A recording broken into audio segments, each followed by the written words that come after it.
Nitumie fursa hii kuitakia heri timu ya Simba Sports Club katika mchezo wake wa marudiano leo hii saa 10 jioni uwanja wa Taifa wa Mkapa Stadium, ili iweze kufanya vema na kufuzu hatua ya nusu fainali ya mashindano hayo. Inshallah Mwenyezi Mungu leo wa Tanzania tutafurahi. Kadhalika ninaitakia kila laheri timu yetu ya taifa almaarufu Taifa Stars katika michezo yake iliyobaki iweze kushinda na kuwa na nafasi ya kufuzu na kushiriki michuano hiyo.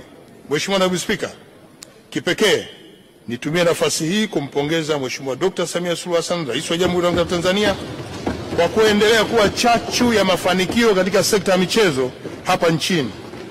Mheshimiwa Rais wakati wote amekuwa akitoa hamasa kubwa katika sekta ya michezo, pamoja na kuhamasisha wadau mbalimbali kuchangia timu zetu ili ziweze kufanya vizuri.